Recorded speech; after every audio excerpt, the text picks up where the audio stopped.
Okay, we are here. We are here live and in person on this very sunny day. It's very warm, unseasonably warm day, the 5th of March, 2024. This is a continuation. This is week 3 of our Be Healthy, Be Happy virtual health education series through the Health and Wellness Friendly Community organization. My name is Lorne Opler, and I am your host and moderator for the next hour. And I am very pleased and honored to present our guest presenter today, Chelsea Campbell. Chelsea has a passion for promoting outdoor health and wellness, and also the benefits to our mind and our body for having and being with pets. Chelsea is a coordinator at Algonquin College, I'm a part-time instructor. a part-time instructor at Algonquin College, which is in Ottawa. And like myself, also a college instructor, Chelsea is passionate about promoting health, all aspects of health for mind and body. So let's get right into it. Without any further ado, I'm going to introduce our guest presenter today, Chelsea Campbell. Wonderful. Thank you, Lauren. Thank you, everyone, for taking the time to join me today in this presentation. Lauren is going to share his screen with the PowerPoint, and then we will get started. Right. So let me just share the screen with everybody, and then we'll get started. Give me 1 second as I share the screen. All right, so thanks for joining me, everyone.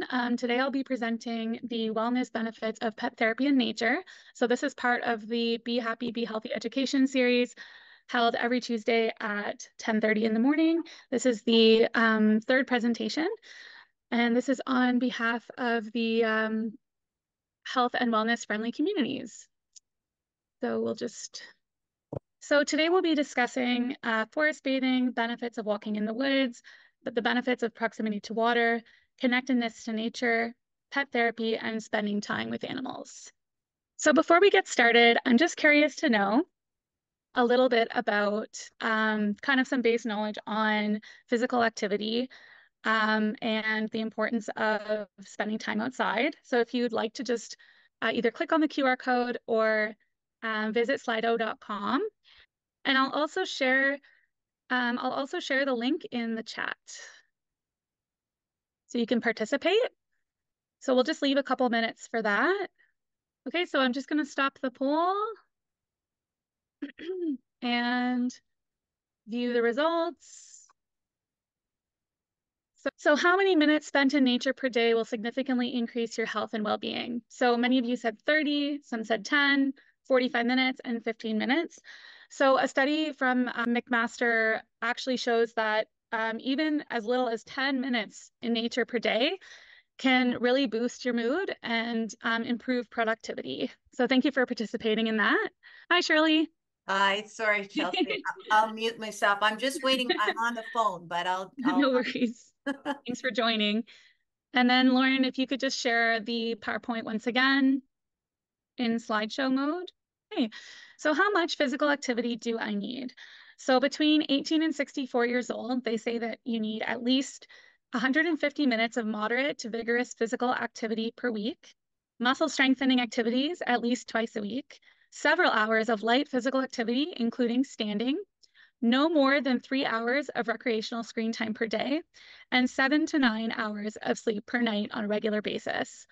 And for those who are 65 years old and up, Participation says that you need at least 150 minutes of moderate to vigorous physical activity per week, muscle strengthening activities at least twice a week, several hours of light physical activity, including standing, no more than 3 hours of recreational screen time per day, and 7 to 8 hours of sleep per night on a regular basis. So with a show of hands, who would say that they regularly get between 7 to 8 hours of sleep per night? Sometimes. Sometimes? Yeah. Araz? Yeah. Adriana? Awesome. I do. Yeah, most of the time. Awesome. So yeah, sleep is very important, not only for our mental health, but also for our productivity and just our mood in general. So next slide, please. Yeah, I definitely try that 7 hours. Absolutely. For sure. Myself as well. Mm-hmm. So green space, lakes, and oceans. So we're very fortunate in Canada. Statistics Canada reports that 72% of the land area within 1,016 cities and towns across Canada was classed as green. So that's pretty high. With almost 362 million hectares, Canada ranks as the country with the third largest forested area in the world. Maple Treasures Canada reports that Canada is home to over 2 million lakes, making up nearly 21% of the world's fresh water. And in Canada, we're very fortunate enough, to be bordered by 3 oceans: the Atlantic Ocean on the East Coast, Arctic Ocean in the north, and the Pacific Ocean on the West Coast. So there's definitely nothing like breathing in some ocean air. I know it puts me in a really good mood. So we're very lucky to have that in Canada. So a walk in the woods or by the water. In Japan, the experience of well-being in nature is referred to as Shinrin-yoku, or forest bathing. With a show of hands, who is familiar with forest bathing? Yeah, I see a few hands. That's great. So the Japanese researchers suggested that we are taking in beneficial substances when we breathe forest air. The research has identified 3 major inhaled factors that can make us feel healthier. These factors are beneficial bacteria, plant-derived essential oils, and negatively charged ions. Nature-relatedness, also referred to as biophilia, in which an individual feels connected to nature, has also been linked with better health. So designing your home with nature-inspired items such as wood, plants, waterfalls has been linked to a better mood. Painting your walls and adding accents in soft greens, blues, and neutral colors can also make a positive impact. I know for myself, I love kind of bringing nature inside, and I have many plants in my home and lots of kind of natural elements throughout the house, lots of browns and other neutrals. And I do find that walking into a space that has these elements does kind of create a more positive flow. Next slide, please. Connectedness to nature. So there's lots of ways that we can feel connected to nature. So whether that's through contact, so exploring, taking a closer look, and getting in touch with the natural world. This can include running, walking, cycling, and can certainly reduce feelings of anger, tiredness, and sadness. I know I can already see kind of everyone's moods improving as the spring comes. So it's really exciting to kind of look outside and hear the birds chirping and see the sun shining. So I definitely think that it does have a very positive effect. So the beauty, I mean, the natural world is so beautiful.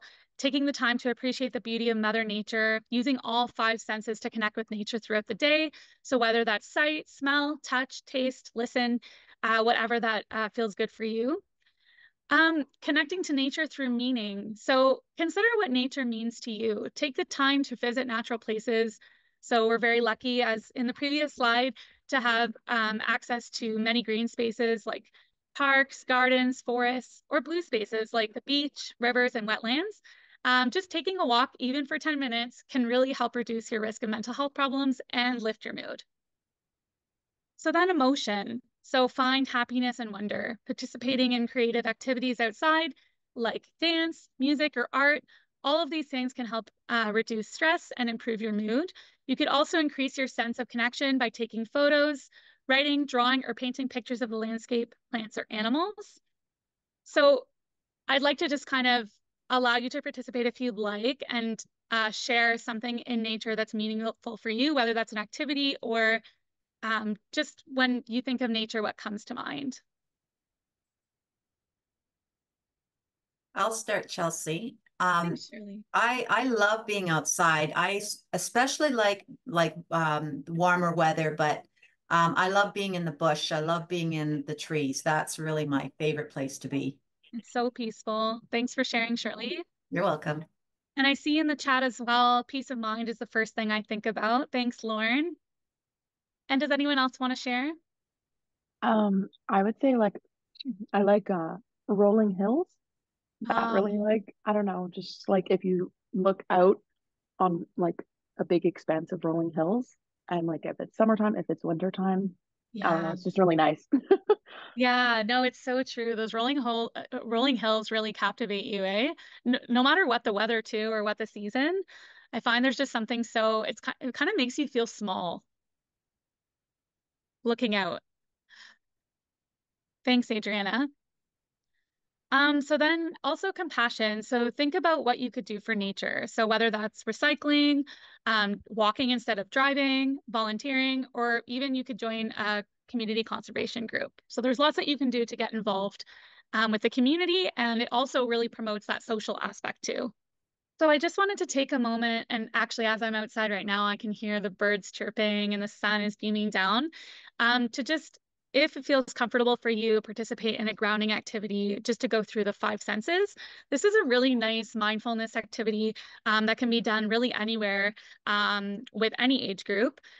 So we'll just start with our sight. So if you look around the room, just really be present and think to yourself or in the chat, one thing that you're able to see.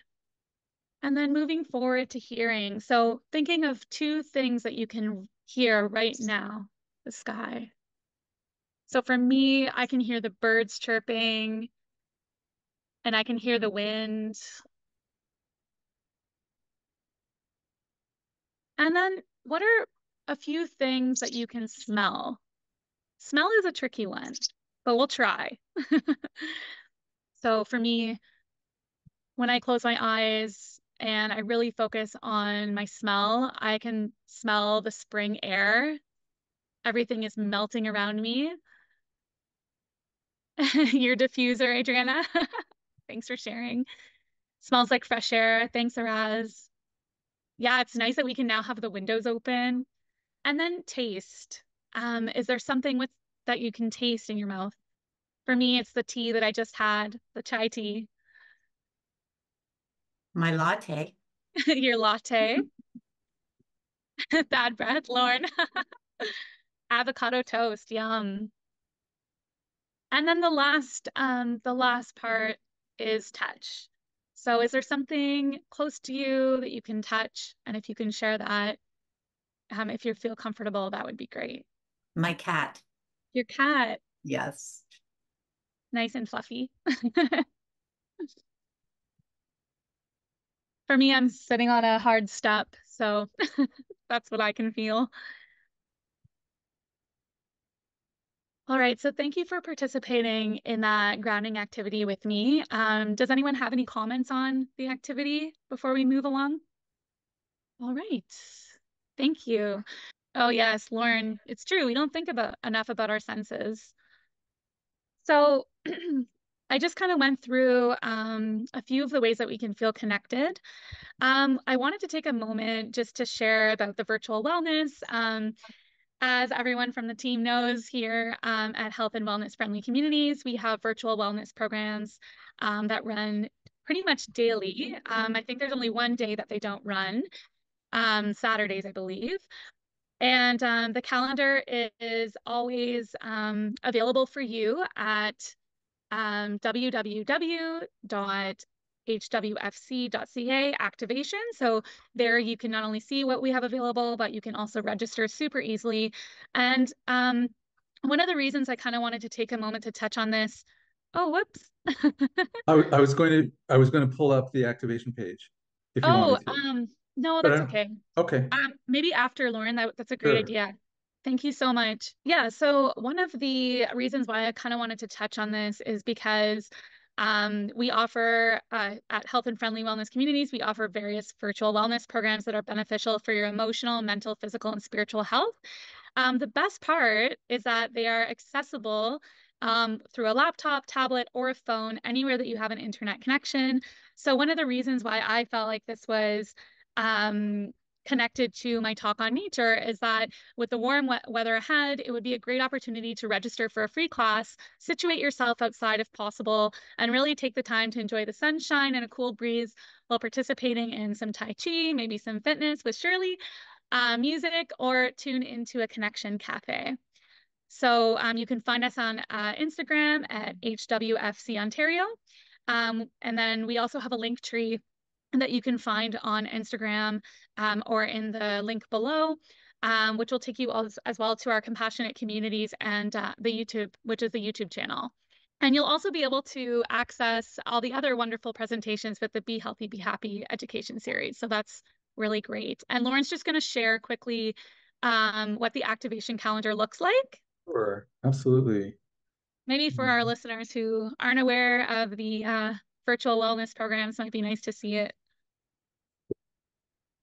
Right, thanks, Lauren. So as you can see here, we have an activation page, and if you just scroll down, you'll be able to see our calendar there, and you can easily register by clicking on the link, and you'll be able to see a little bit more information there as well about what we do. Right. Thanks, Lauren. Aside from nature, I find that when you have a pet, especially a dog or a horse or a pet that you can bring outside, a cat even, it can really go hand in hand with spending time outside because like it's good for our well-being, it's also good for your pet's well-being. So something that I'm really passionate about is pet therapy, and I just wanted to kind of take a moment to share a little bit about that. You may hear a little bit about a service dog, emotional support dog, therapy dog. There are kind of different terms that are thrown around a little bit and used interchangeably, but they are actually very different things. So I just wanted to take a minute to go through that. So a service dog is a dog that is trained to perform specific tasks to assist their handler, so their owner, with their disability. For example, a guide dog supports their owner while walking. A signal dog will alert a person who is deaf if someone knocks on the door. Detect and lessen a psychiatric episode, fetch things for their owner due to limited mobility, support those on the autism spectrum, and can be trained to recognize seizures. Service dogs are allowed in all public places and most airlines. So every airline is different, but generally, if you have a service dog certificate and they have a specific vest, you are allowed to bring them on the airplane, most airlines, and into public places. An emotional support animal is considered a companion animal, and they're more for easing anxiety, depression, some phobias, and loneliness. So in order to be considered an emotional support dog, a mental health professional has to prescribe the emotional support animal for a patient with a diagnosed psychological or emotional disorder, such as anxiety disorder, major depression, or panic attacks. Typically, they are allowed in most buildings that pets aren't allowed, but sometimes they will ask for just like a letter from your healthcare provider. And as of January 2021, unfortunately, airlines aren't required to accommodate emotional support animals. And then a therapy dog. So a therapy dog is trained, insured, and licensed to work through a nonprofit organization to volunteer in a clinical setting, such as hospitals, mental health center, hospice, school, and a nursing home. They provide comfort, affection, and love. So a therapy dog is comfortable in unfamiliar settings and able to interact with different people. However, therapy dogs don't have any kind of certification through a diagnosis of any sort, and are not specific to somebody with a disability. So therapy dogs don't have any legal rights to public spaces or airlines. So before we move forward, does anyone have any questions about that? All right, great. So we're just going to share a video here. So what is pet therapy? And this is actually a Toronto-based program.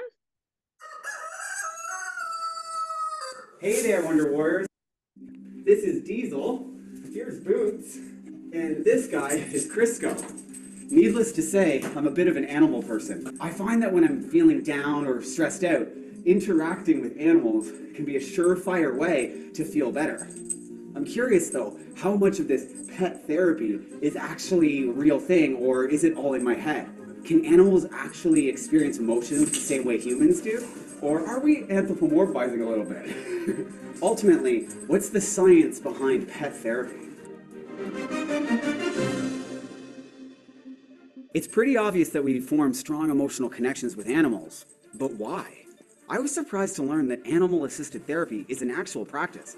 We stick our claws in his feathers on his neck and head and just scratch and tickle. And then he gets all fluffed up, just like that. A good friend of mine founded a business that specializes in this, so I decided to get his opinion on the subject. Oh, wow. What got you into it, this exotic animal therapy stuff? Me and a friend of mine had our own pet parrots, and when you have pet parrots, it's drilled into you how much social attention they need. In order to get them that attention, we would volunteer at a local nursing home. But this turned out to be so popular with the residents, it turned out to be a beneficial two-way relationship, basically, and long story short, we now run Canada's largest pet therapy program. But what exactly is pet therapy? It's very simply positive interactions between people and animals. The other way he likes to be held is like a baby, just like that. Something that everyone has in common is they love animals.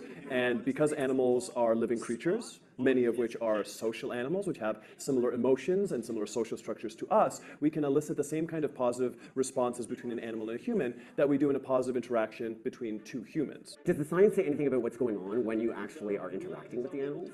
All of the same neurotransmitters, all of the same circuitry in our brain that goes on when we're interacting with people, very, very similar when we're interacting with animals. It turns out we have specialized brain cells for recognizing animal life.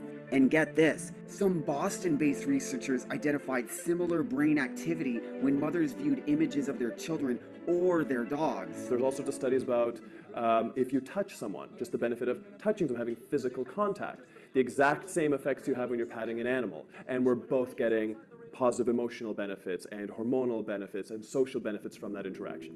There's lots of evidence that animals do help with stress relief.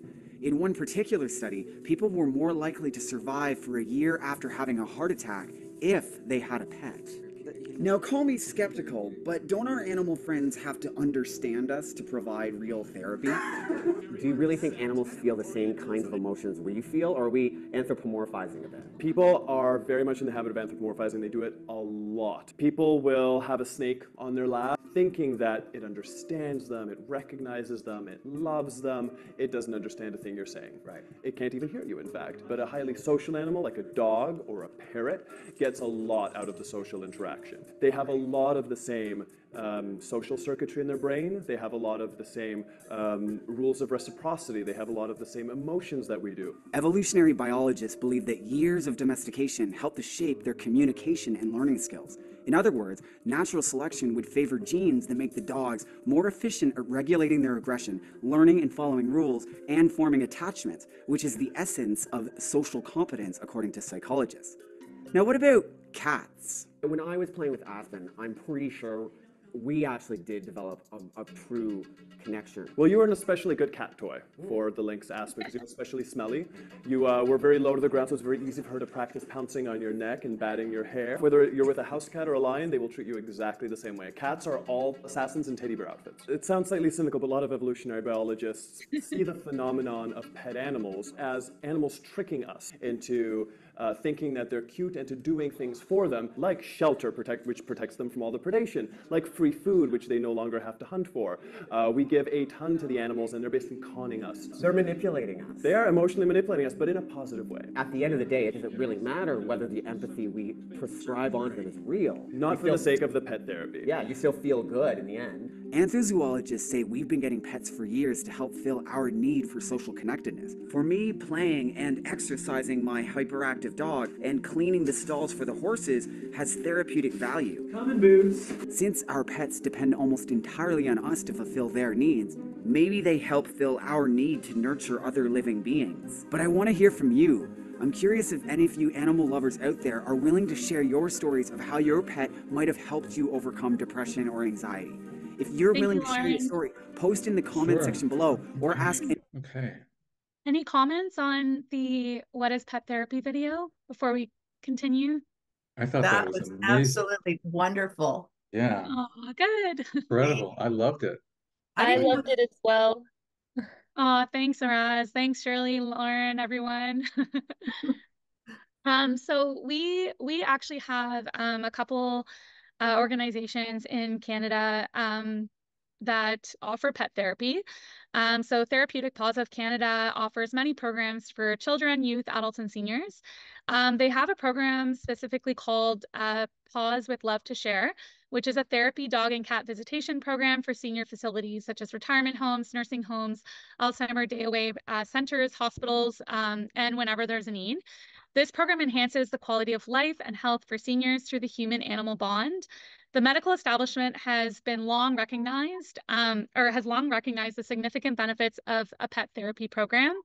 The petting and stroking of a pet, just like we saw in the YouTube video, really helps to calm the most agitated people and stimulates wonderful conversations about the pet that they once owned and loved.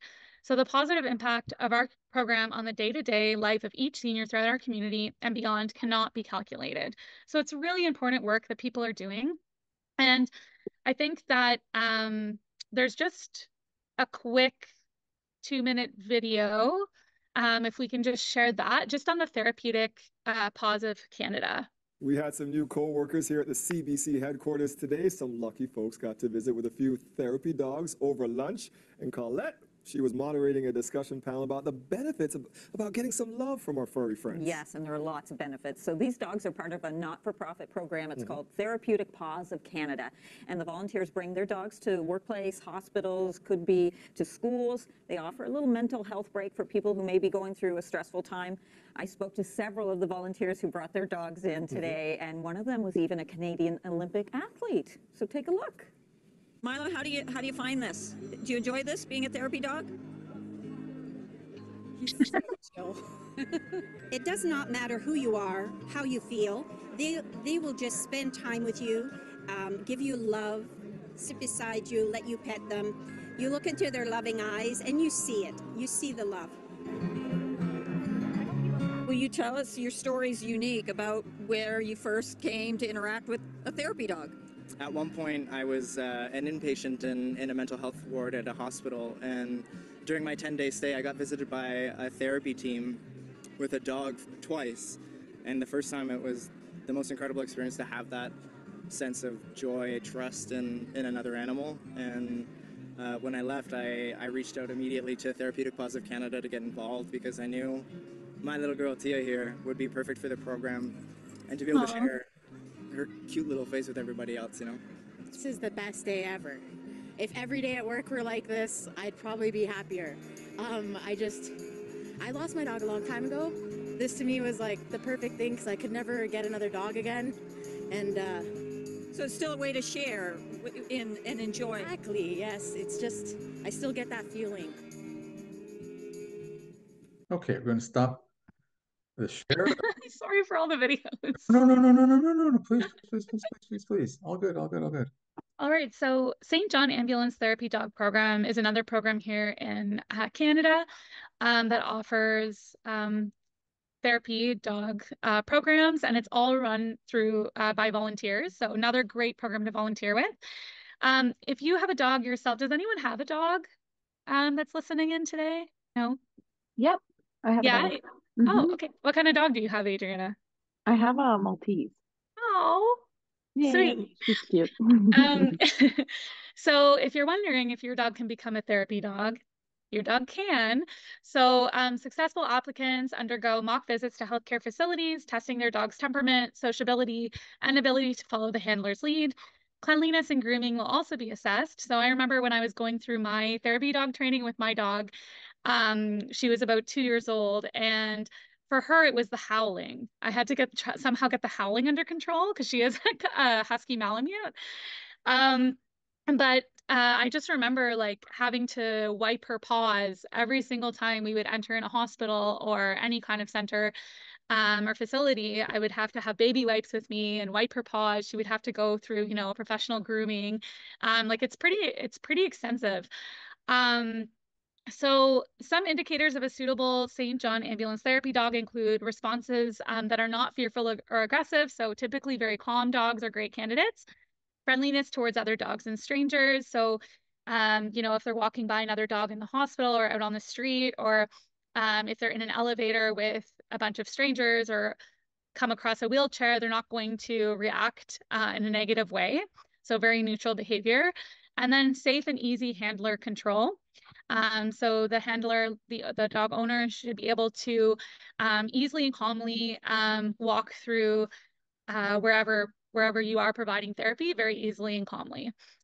So a successful therapy dog seeks attention with a calm demeanor, avoiding rejection or overly assertive behavior. The dog must always be leashed and under the handler's control. So very important to note there.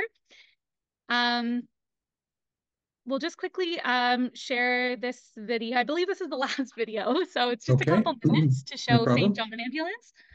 Yeah. And for the Lakehead students, we actually had St. John Ambulance come to the school a few times. I'm not sure if any of us remember that, but it was really nice having the dogs kind of walking through the campus and getting a pet.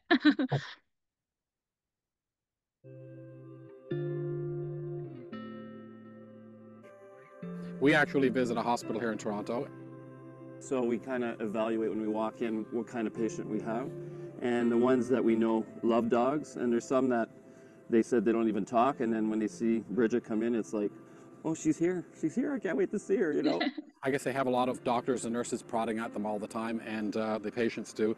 And the dogs just give a bit of stress relief and anxiety relief, and because the real dogs really don't want anything from the patients. So we go into the libraries. We have about 5 libraries in Burlington. She lays down on the floor just like this in the library, and the kids come with their books and they hold their books up and they read to the dog. And it's absolutely amazing seeing children go from stuttering, unable to read a sentence, to reading whole chapters in a space of 6 months. They don't have to be specifically trained for this volunteer work. They just have to be a quiet, stable dog that enjoys being patted and, you know, constant attention. She's good with children. If you've got a nice dog who you think could work with the St. John Ambulance, go for it. They'd love to have you. It's a lot of fun. And just the unconditional love that dogs bring to people, there's nothing else like it. You can't measure it. You can't measure the happiness you bring to other people, and you go home with that feeling, and it just makes your day. A little smile from somebody who's been in a nursing home who hasn't had visitors, and you're able to take that home with you is wonderful. Maybe people that haven't smiled for a whole week since last time he's been there. Gonna stop and sharing they light that. right Gonna up, stop the and video it'll first, bring out and we're gonna go back to our beautiful presentation in 1 sec. So the Canine Good Neighbor is actually it's a 12-step test that your dog will, that all the dogs that provide therapy through the therapy dog programs have to go through. So some dog training companies actually offer kind of like courses where it's called the Canine Good Neighbor. Sometimes it's called the Canine Good Citizen. It's usually about 6 to 8 weeks, and it just prepares your dog before having to go through the testing with the therapy dog organization. So it's kind of nice to get the jitters out before performing in front of everyone else. So there are 12 steps. So accepting a friendly stranger, politely accepts petting, appearance and grooming, being calm out for a walk, walking through a crowd easily without showing a lot of attention to people passing by or other dogs, sitting down, sit and down on a command and staying in place with a long line, so a long leash, being able to stay sitting or laying down, coming when called on a long line, praise, interaction, a reaction to passing dogs, reaction to distractions. So this could be sound, this could be people walking by, other dogs, whatever it is. Supervised isolation, walking through a door or gate. So these are the 12 steps that dogs need to pass before becoming certified. Is animal-assisted therapy accredited? So it unfortunately is a little bit dysregulated other than the 12-step program, but animal-assisted therapy is becoming more and more seen as a profession. So Lakeland College actually has the first ever 30-credit college certificate program in Canada in animal-assisted wellness. And at Dreamcatcher in Alberta, and I've actually spoken with Eileen, and she's great. She has a master's of education, and she's a registered psychologist. She owns a farm out in Alberta, and they offer animal-assisted therapy. And she is the director and founder of Dreamcatcher, which where she's created an academy. So you can also become accredited through her. And she actually collaborates with Lakeland College. So if you go through the certification with her, it's actually some of the courses can go towards your certificate at Lakeland. And then for equine assisted therapy, there's a few programs in Canada that you can become certified, so working with horses. But the one that's the most known or well-known is the Equine Assisted Learning Canada. So you're probably wondering, oh no, maybe you don't have a pet. How can I get involved with animals? So lucky for you, there's no shortage of animals. So there's always ways that you can enhance your life with the love and companionship of an animal, even if you don't have a pet of your own.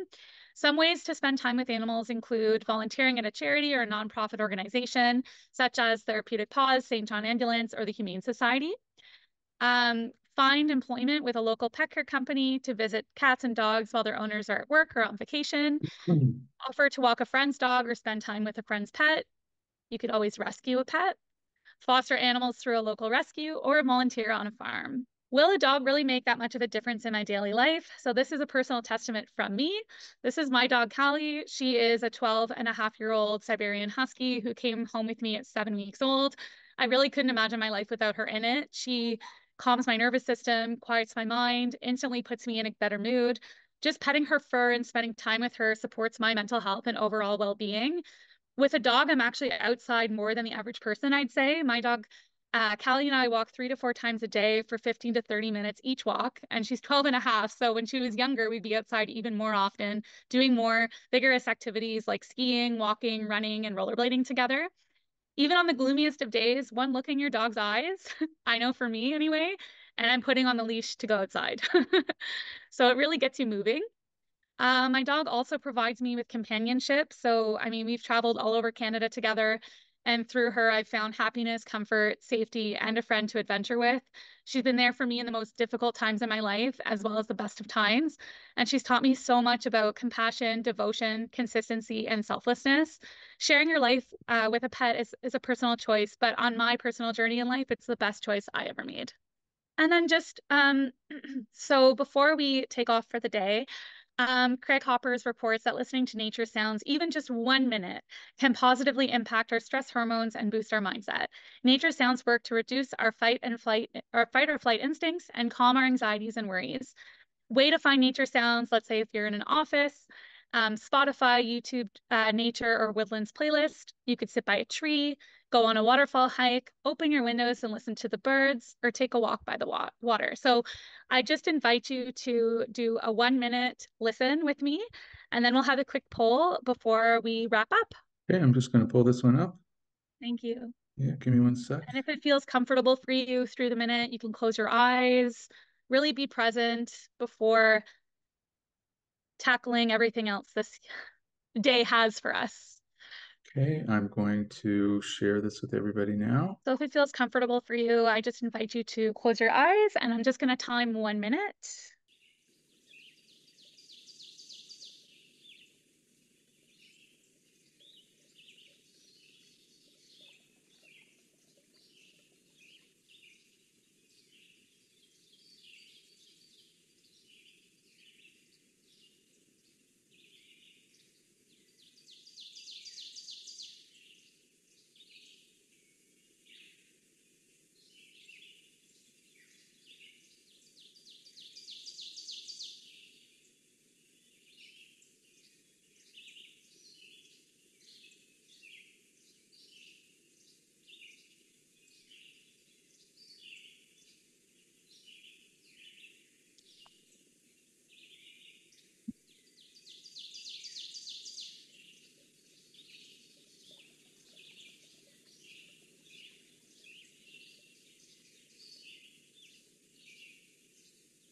Thank you for joining. I always find listening to nature really creates just some space for me to think and reflect, and especially with the busyness of our lives. So I thank you for participating in that. And I just had one quick poll to do before we leave, if that feels comfortable for you. I want to be mindful of time. I know we did get started a few minutes later. If you have to go, I understand, but if you could participate in the poll, great. And I'll share the link in the Zoom chat. And with a raised hand, just let me know once you've submitted your response. Thank you, Adriana. And I'll just, Lauren, if you could just go to the next slide, and then I'm going to share the results. Yep. I'm just going to stop Thank you, sharing. Shirley.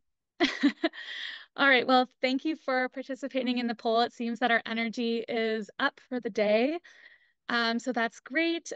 I really appreciate you joining my presentation. If you have any questions or comments, please email me at the email on the screen. And you can always visit our YouTube channel to see all of our Be Happy, Be Healthy education series presentations. So tune in next Tuesday. Thank you so much. Wonderful. Have an awesome day. Great job, Chelsea. Thank you.